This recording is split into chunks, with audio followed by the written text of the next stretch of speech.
Tumsifu Yesu Kristo.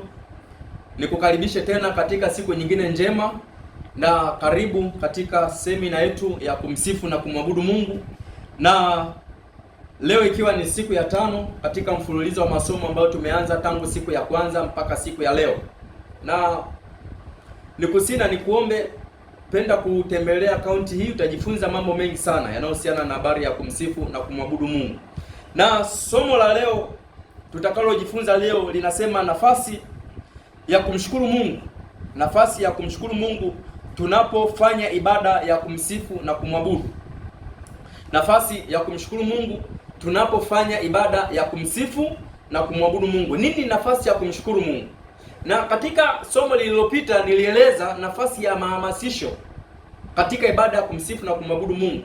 Na nilieleza kwa nini mahamasisho yana nafasi, japokuwa kwa kipindi hiki watu wengi wamekuwa kipuuza, haipewi nafasi kubwa sana, lakini nilieleza kuna umuhimu mkubwa sana wa kufanya mahamasisho pale mwanzoni kabla ya ibada, kwa sababu mahamasisho nilisema yana nafasi kubwa. Moja, yanaalika watu, attention ya watu, lakini pia anatufanya tuwe na muunganiko mzuri katika ibada. Mwingine amekuja ana changamoto, anaumwa, mwingine amekuja anasubiria kuombewa, mwingine amekuja na madeni, mwingine amekuja, kila mmoja anakuja kwenye mkutano akiwa na changamoto mbalimbali. Kwa hiyo unapokuwa unamhamasisha yule ndugu, tunaingia kwenye ibada kumsifu na kumwabudu Mungu, hebu sahau ulivyo navyo, sahau hiki na hiki, hebu weka moyo wako tayari kwa ajili ya Bwana, unaivuta ile attention yake huyu mtu. Kwa hiyo anakuwa anasahau yale ambayo yalikuwa yakimsumbua na kumfanya huyu mtu ajiongee katika ibada. Sasa sitaweza kueleza vyote, lakini nikuombe, hebu nenda kwenye akaunti, utapata hilo somo, lisikilize, litakujenga.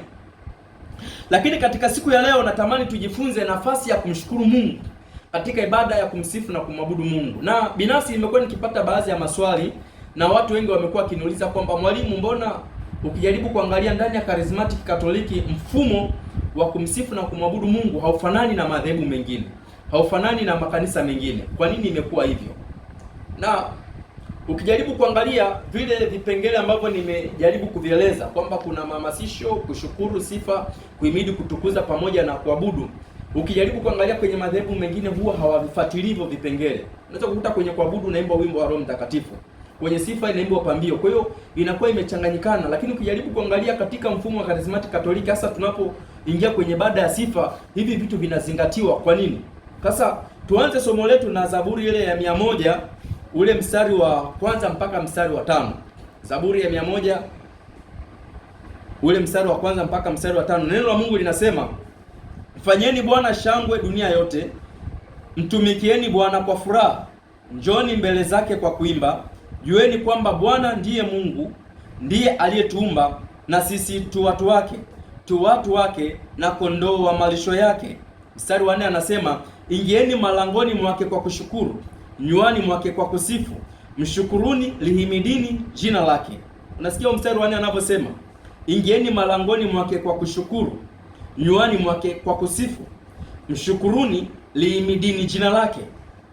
Kwa kuwa Bwana ndiye mwema, rehema zake ni za milele, na uaminifu wake vizazi na vizazi. Sasa msingi wetu wa leo uko katika ule mstari wa 4 ambapo unasema, ingieni malangoni mwake kwa kushukuru, nywani mwake kwa kusifu, mshukuruni, lihimidini jina lake. Nilieleza maana malango katika semina zile za kwanza tulipokuwa tunaanza kujifunza kwa habari ya lango la sifa, na nilisema lango ni eneo lililopo katika ulimwengu wa roho linaloruhusu vitu kuingia na vitu kutoka. Unapozungumzia kwa habari ya lango, ni eneo ambalo lipo katika ulimwengu wa roho linaloruhusu vitu kuingia, lakini pia linaruhusu vitu kutoka. Kwa hiyo anaposema ingieni malangoni, maana yake ni katika ulimwengu wa roho. Tunapokuwa tunaifanya ibada ya kumsifu na kumwabudu Mungu, ni katika ulimwengu wa roho, si tena katika ulimwengu wa mwili, ni katika ulimwengu wa roho. Ndio maana anasema ingieni malangoni, maana yake kuna malango ya sifa, lakini anaweka utaratibu. Cha kwanza anasema kwa kushukuru,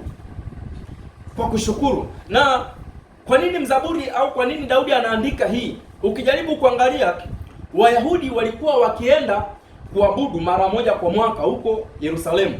Ukisoma kwenye kitabu cha Samuel wa kwanza ile sura ya kwanza mstari wa kwanza mpaka 3, utakutana kwa habari ya mtu mmoja anaitwa Elkana.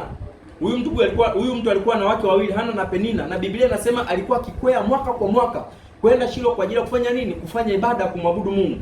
Sasa huku njiani unakuta hawa watu wametoka sehemu mbalimbali, wanaenda hekaluni. Sasa wanapofika wanamshukuru Mungu, wanapoingia kwenye malango wanamshukuru Mungu. Yupi aliyewafanya watoke kwenye maeneo yao na kufika hekaluni salama? Sasa Daudi anabeba katika frezo hiyo, anasema ingieni malangoni mwake kwa kushukuru. Ndio maana tunapokuwa tunafanya ibada ya kumsifu na kumwabudu Mungu, huwa tunaanza kwa shukrani. Wengi huwaga wafahamu kwa nini huwa tunaanza kwa shukrani. Ipo, ni biblical. Anasema kabisa ingieni malangoni mwake kwa kushukuru. Sasa nini maana ya kumshukuru Mungu? Kumshukuru Mungu ni ibada inayotoka moyoni mwa mtu, inayolenga kumwambia na kumwonyesha Mungu kuwa ninatambua wewe umehusika katika jambo hili au katika maisha yangu. Kushukuru ni ibada inayotoka moyoni mwa mtu. Wengi wanafikiria kushukuru ni wimbo. Kushukuru si wimbo.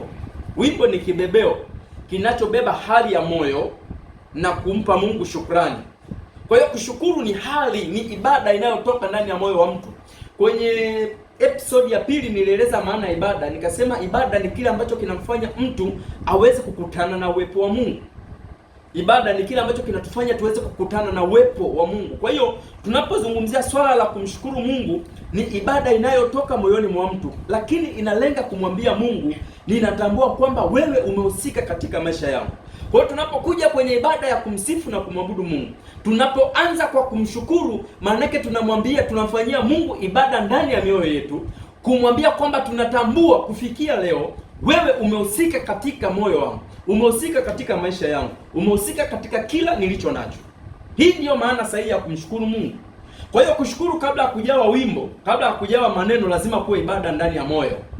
Ukisoma kwenye kitabu cha Zaburi ile sura ya 9 mstari wa kwanza, tutakuwa na muda mrefu sana kutokana na limitation ambayo tumepewa na watu wa YouTube. Mpaka siku 90 zitakapofika tutaweza kuupload vipindi virefu, lakini kwa sasa angalau kwa dakika 15 ndo tumepewa hiyo nafasi. Kwa hiyo ukija kusoma kwenye kitabu cha Zaburi ya 9 ule mstari wa kwanza, anasema nitamshukuru Bwana kwa moyo wangu wote, nitayasimulia matendo yako ya ajabu. Daudi anasema nitamshukuru Bwana kwa moyo wangu wote. Kuna tofauti kati ya mtu anayeshukuru na mtu ambaye anashukuru kwa moyo. Hawa ni watu wawili tofauti.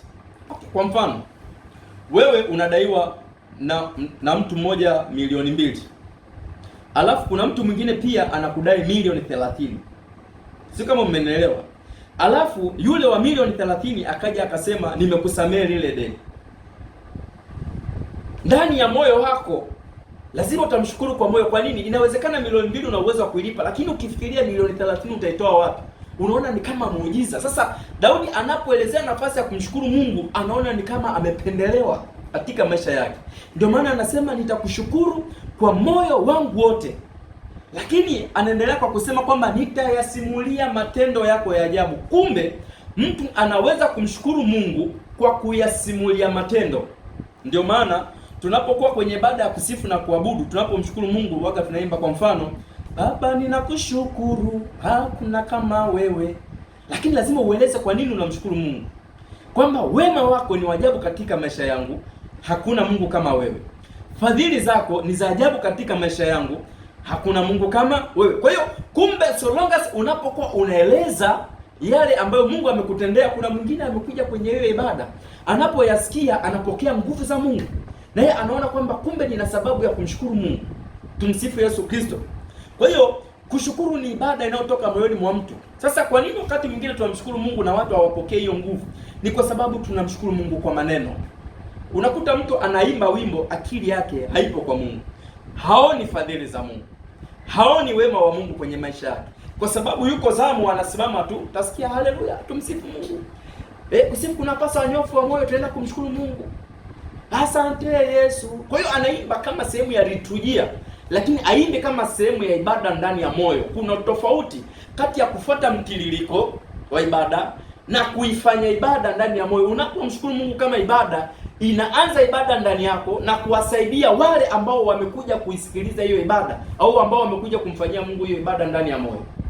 Kwa hiyo nikushauri na nikuombe, mwanasifa mwenzangu, au wewe ambao unanisikiliza, unaposikia swala la kumshukuru Mungu katika ibada ya kumsifu na kumwabudu Mungu, huwa inaanza katika moyo.